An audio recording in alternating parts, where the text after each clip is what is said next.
आत्ताच माननीय विरोधी पक्ष नेत्यांनी जो प्रस्ताव मांडला त्याच्यावरती मी माझी काही मतं मांडू इच्छितो आणि आपण त्याबद्दल मला संधी दिली त्याच्याबद्दल आभारी आहे। प्रश्न फार महत्त्वाचा आहे आणि एका गोष्टीचं मला बरं वाटलं की सभागृहातील सर्वच सदस्यांचं या विषयाबद्दल एकमत आहे। त्याबद्दल मी पहिल्या प्रथम सर्व सदस्यांचं पक्षभेद बाजूला ठेवून अभिनंदन करतो की निदान मराठी माणसासाठी आणि महाराष्ट्राच्या न्याय हक्कासाठी आपण सर्वांनी एकत्र येण्याची इच्छा व्यक्त केली आहे, त्याच्याबद्दल मी खास धन्यवाद देतोय। जवळपास आता उल्लेख केला 56, पण त्या आधीपासून बेळगाव आणि तो जो सगळा मी कर्नाटक व्याप्त महाराष्ट्र मुद्दामून म्हणेन, याचं कारण असं की आज आपण ठराव कोणी आणावा, चर्चा कोणी करावी, नावं कोणाची असावी, किती असावी याच्यावरती एक नाताभाऊ आपण बोलतो आहोत। पण ज्या वेळेला भाषावर प्रांतरचना झाली त्याच्या कितीतरी आधीपासून हा जो काही संपूर्ण प्रदेश आहे त्याच्यामध्ये मराठी भाषा ही मातृभाषा म्हणून मुरलेली आहे, रुजलेली आहे आणि तिथल्या कित्येक पिढ्या या मराठी भाषेमध्ये बोलत आलेल्या आहेत, शिक्षण घेत आलेले आहेत आणि त्यांचे दैनंदिन व्यवहार करत आलेले आहेत। मुळामध्ये हा लढा जो आहे तो दोन भाषांचा नाही आहे, सरकारमधला आहे का त्याच्याबद्दल आपण बोलू शकतो, पण हा लढा जो आहे तो माणुसकीचा लढा आहे। कारण आपल्या देशाला स्वातंत्र्य मिळून 75 वर्ष झाली, जवळपास तेवढाच किंवा त्याहूनही अधिक काळ तिथली मराठी माणसं मराठीमध्ये बोलतायत आणि एवढं बोलून सुद्धा त्यांनी विविध मार्गाने आपली मतं व्यक्त केलेली आहेत की आम्हाला महाराष्ट्रामध्ये जायचं आहे। लोकशाही मार्गाने निवडणुका जिंकून त्यांनी दाखवलेलं आहे, आंदोलनं केलेली आहेत, नंतर ठरावही मंजूर झालेले आहेत। मी आपल्याला एक पेन ड्राईव्ह देणार आहे, कारण काय होतं की विरोधी पक्षात आल्यानंतर पेन ड्राईव्ह यायला लागतात, अशी एक साधारणतः मला असं वाटतं पद्धत झालेली आहे की जो विरोधी पक्षात असतो त्याच्याकडे पेन ड्राईव्ह यायला लागतात।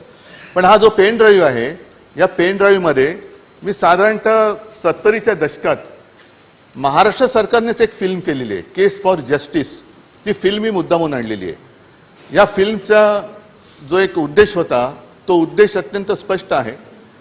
साधारणतः 18व्या शतकापासून तिकडे मराठी भाषा कशी वापरत आहे, मग जुन्या पाट्या त्याच्यामध्ये आहेत, जुने काही प्रशासकीय कामकाजाचे कागद जे मराठीमध्ये आहेत, इतर आणखीन काही महिला मंडळ कशी मराठीमध्ये होती, शाळा कशा मराठीमधल्या होत्या, इतर जी काही संस्था आहेत त्या कशा मराठीमधल्या, ह्याचे सगळे पुरावे त्याच्यामध्ये आहेत। परंतु ती जी फिल्म आहे त्याच्यात अर्ध्या भागामध्ये ऑडिओच नाहीये। मी आपल्याला हा पेन ड्राईव्ह देऊ इच्छितो, तो आपण घ्यावा आणि माझी विनंती आहे की हा पेन ड्राईव्ह ह्याच्यातली जी फिल्म आहे ती या सभागृहातल्या सदस्यांना तर आपण दाखवावीच, पण दोन्ही सभागृहातल्या सदस्यांना ही फिल्म दाखवण्यात यावी की जेणेकरून जे नवीन पिढीतले आता सगळे लोकप्रिय सदस्य, सन्माननीय सदस्य या सभागृहात आलेले त्यांना कळू द्या की हा ठराव म्हणजे नेमकं काय आहे आणि हा ठराव कशासाठी आपण आणतोय, का आपण तिथल्या जनतेच्या पाठीशी उभं राहायचं आणि कशी त्या जनतेवरती एक भाषिक अत्याचाराची एक जी पकड दिवसागणी घट्ट होत चाललेली आहे त्याच्या विरुद्ध आपण काय नेमकं करायला पाहिजे हे ही फिल्म बघितल्यानंतर कळेल।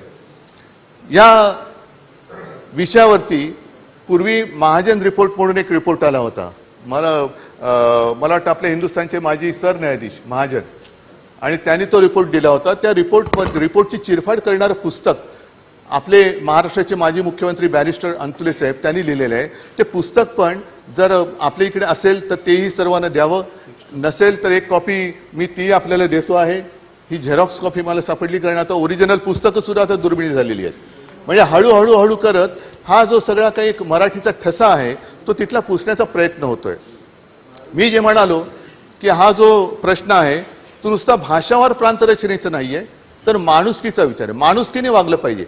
आजपर्यंत जेव्हापासून हा वाद सुरू झाला मला एक तरी उदाहरण असं दाखवलं जायला पाहिजे की किती वेळेला मराठी माणसांनी महाराष्ट्रात राहणाऱ्या कन्नड भाषिकांवरती अत्याचार केलेत, किती वेळेला महाराष्ट्र सरकारने कन्नड भाषिकांवरती, जसं आज कर्नाटक सरकार तिथल्या मराठी भाषिकांवरती अत्याचार करते, खोटे गुन्हे दाखल करते, मारपीट करते।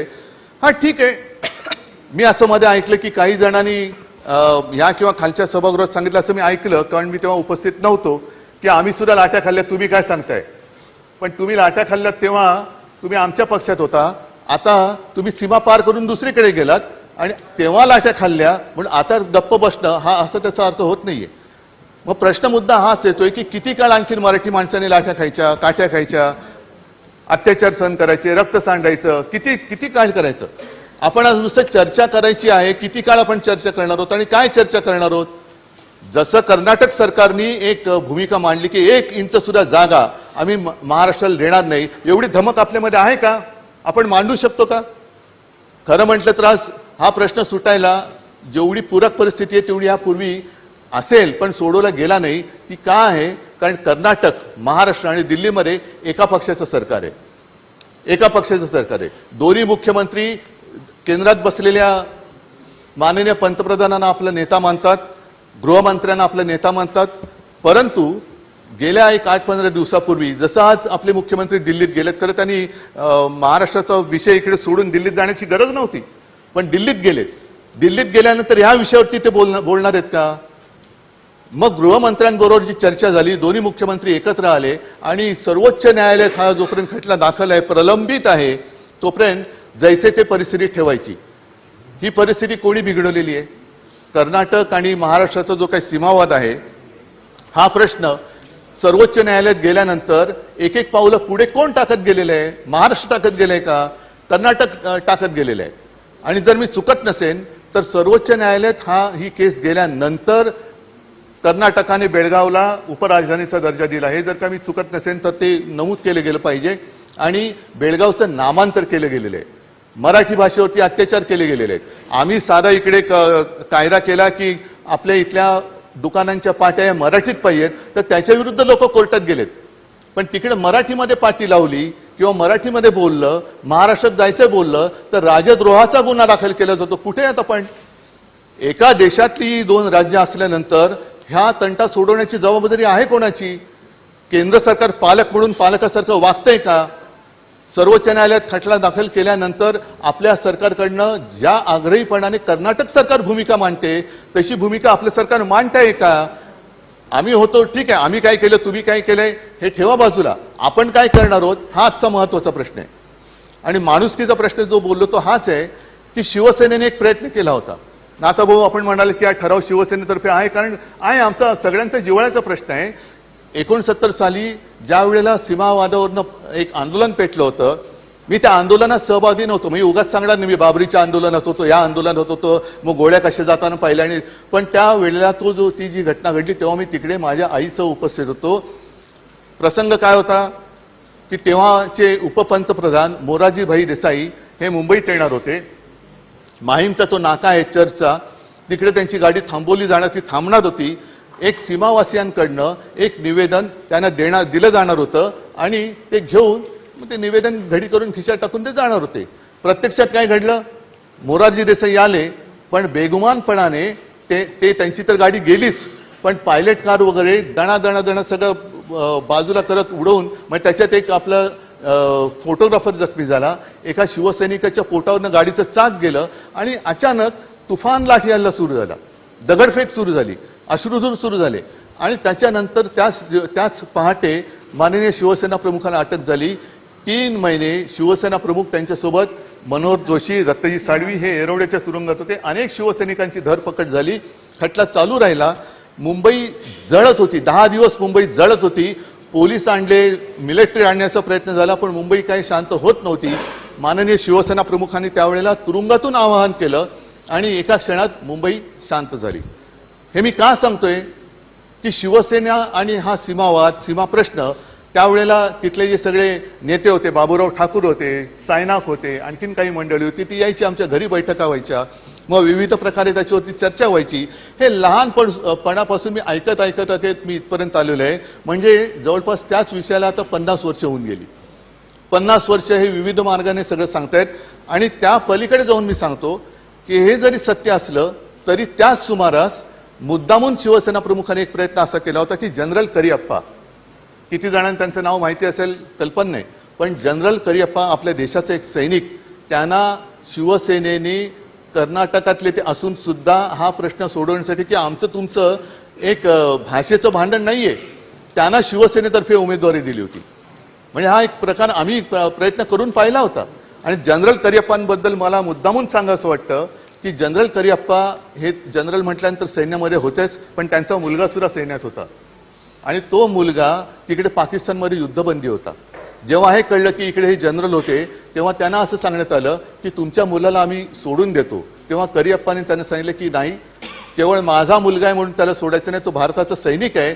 जसं तुम्ही ज्या वेळेला इतर सैनिकांना सोडाल त्याच वेळेला माझा मुलगा सुटला पाहिजे. म्हणजे ही देशभावना ही कर्नाटकातल्या लोकांमध्ये सुद्धा आहे, त्याचा आम्ही आदर करतो. पण आत्ता हे जे काही सगळं चाललेलं आहे हे काय चाललेलं आहे, आम्ही 1 इंच सुद्धा जागा देणार नाही, ही कौरवी वृत्ती आली कशी? आणि ही ज्या मुख्यमंत्र्यांनी बोलले ते मुख्यमंत्री ज्या पक्षाचे आहेत त्यांचे नेते तिकडे काय करतायत? महाराष्ट्रातल्या नेत्यांवरती आम्ही कारवाई करू, काय मोगलाई आलेली आहे? महाराष्ट्राला 1 इंच सुद्धा जागा देणार नाही. संजय राऊत हे चीनचे एजंट आहेत. कोणी कसा शोध लावला तुम्ही? चीनचे एजंट. म्हणजे आम्ही महाराष्ट्रातली 1 इंच सुद्धा, कर्नाटकातली 1 इंच आम्हाला 1 इंच नकोच आहे, आमची जागा आम्हाला पाहिजे. जी आमची जागा आम्हाला तुम्ही घेतलेली आहे त्या महाजनांनी एक काहीतरी ती लाईन मारली, त्याच्याबद्दल सुद्धा त्या केस फॉर जस्टिसमध्ये व्यवस्थित लिहिलेलं आहे की कसा कसा अत्याचार झालेला आहे, अन्याय झालेला आहे. की कोणती गावं तिकडे 60% 70% ही लोकसंख्या मराठी भाषिक असताना सुद्धा कर्नाटकात टाकली गेली. हे सगळं त्याच्यात दिलेलं आहे. पण हे नुसतं आपण ऐकत चाललंय. कर्नाटक पुढे चाललेलं आहे, विधानसौधा बांधते, उपराजधानी करते, बेळगावी करते, काही त्याच्यातनं निष्पन्न निघेल असं वाटत नाहीये. आणि खरंच आपल्याला या विषयामध्ये काही सोडवणूक करण्याच्या दृष्टीने पावलं टाकण्याची हिंमत आहे का? कारण ते मुख्यमंत्री जोरात बोलतायत, आमचे मुख्यमंत्री, मी राजकीय बोलत नाही, पण आमच्या मुख्यमंत्र्यांनी एक ब्र तरी आजपर्यंत या विषयावरती काढलंय का? बरं, हा मुद्दा सोडवणार कोण? मला ठराव तुम्ही मांडणार आहात, हा ठराव नेमका असणार आहे काय?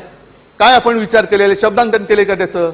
माझं मत आहे हा ठराव असाच असला पाहिजे की जोपर्यंत हा विषय सर्वोच्च न्यायालयात प्रलंबित आहे तोपर्यंत हा सगळा कर्नाटक व्याप्त महाराष्ट्र हा केंद्रशासित झालाच पाहिजे. ही मागणी या ठरावाद्वारे आपण केली पाहिजे आणि विधिमंडळाकडनं केंद्राकडे पाठवली पाहिजे. केंद्रशासित करा प्रदेश.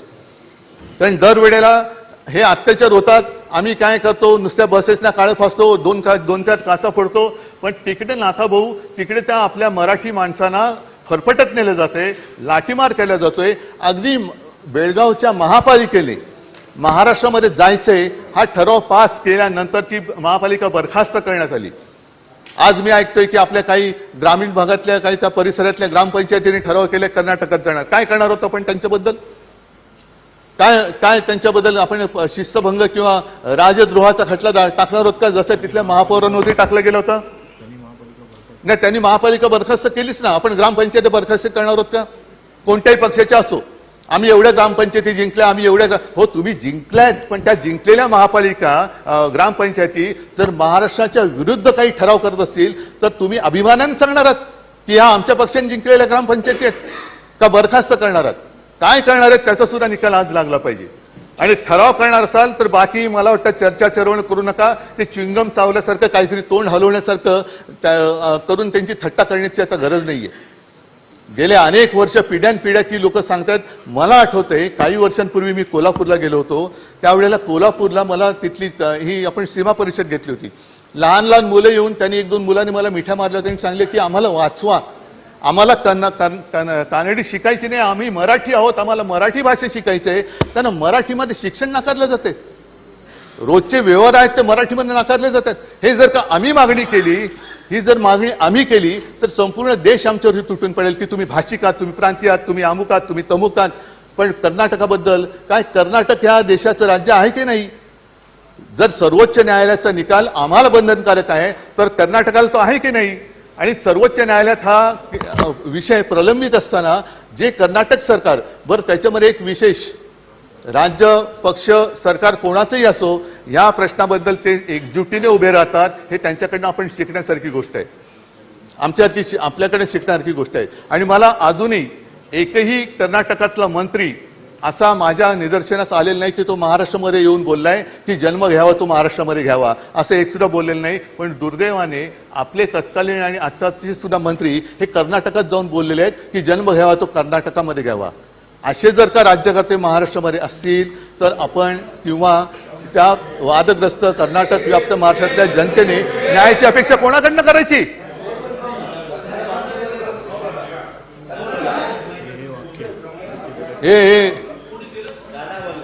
हे चंद्रकांत दादा म्हणतात जन्म घ्यावा तर कर्नाटकामध्येच. हुट्टिदरे कन्नड थांबा, जीभ अडकली तर माफ करा. हुट्टिदरे कन्नड नल्ली हुट्टू बेकू या गाण्याचे बोल म्हटले. हे काय कोणाकडनं हे करणार, काय ठराव तरी तुम्ही काय करणार आहात? पण आजच हे कर्नाटक सरकार का पेटलेलं आहे? याचं कारण असं की जी एक चर्चा आणखीन या सभागृहात व्हायला पाहिजे होती ती म्हणजे जर आपण आपले आदर्श त्यांचा अपमान आपल्या राज्यातच व्हायला लागला आणि आपण ते मुकाटपणाने गप्प राहून जर का बघत बसलो तर इतर राज्य ही आपलं राज्य तोडणार नाही तर काय करणार? संपूर्णपणे हा जो कर्नाटक व्याप्त महाराष्ट्र आहे तो अत्याचार भोगत आलेला आहे. मुलं लहानाची मोठी होत आहेत. काही आता त्यावेळेची मी नावं घेतली, सायना खोते, बाबुराव ठाकूर होते तर राहिले पण नाहीये. अनेक लोक मोठी होऊन निघून गेली आणि हळूहळू हळूहळू करत ती महाराष्ट्र एकीकरण समिती सुद्धा फुटली. त्यांचा आता संयम तुटत चाललेला आहे, धीर खचत चाललेला आहे. पण आज नाही तर कधीच नाही ह्या एका जिद्दीने आपण जर का उभे राहिलो नाही तर मला वाटतं नुसती ही बडबड, माफ करा करायची हा शब्द असंसदीय होईल, पण बडबड करण्यामध्ये अर्थ नाहीये. जर ठराव करणार असेल तर हाच ठराव झाला पाहिजे की जोपर्यंत सर्वोच्च न्यायालयामध्ये या विषयाचा निकाल लागत नाही तोपर्यंत हा संपूर्ण भाग केंद्रशासित झाला पाहिजे. कानडीचा अत्याचार हा तिकडे थांबलाच पाहिजे आणि संपूर्ण प्रशासन जे आहे ते केंद्र सरकारने ताब्यात घेऊन आता केंद्र सरकार पालक म्हणून वागेल अशी एक अपेक्षा करतो. आणि मला असं वाटतं सर्वांचं जर एकमत असेल तर ही फिल्म त्यांना दाखवा. तो महाजन रिपोर्ट त्याचं जे काय अंतुलेने चिरफाड केली ती सुद्धा दाखवा. नाही, सगळेच महाजन तसे असतात असं माझं म्हणणं नाहीये. सगळेच महाजन महाराष्ट्र द्वेष्टे असतात असं माझं म्हणणं नाहीये. काही महाजन हे महाराष्ट्र द्वेष्टे होते, काही महाजन आहेत की नाही याचा शोध लागू शकतो, पण सगळे महाजन हे महाराष्ट्र द्वेष्टे असतात असं माझं म्हणणं नाही. महाजन आयोग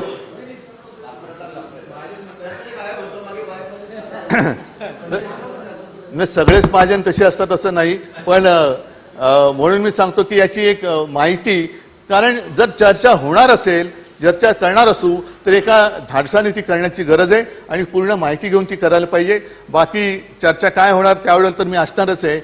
माझी अशी अपेक्षा आहे की मुख्यमंत्री येतील नाही येतील, कधी येतील, काय करतील, दिल्लीतनं त्यांना कधी सोडलं जाईल, पुन्हा विमान अर्ध्या वाटेत आल्यानंतर परत बोलवलं गेलं तर आज ठराव मांडला जाईल की नाही मला माहिती नाही. पण हे आपलं सार्वभौम सभागृह आहे.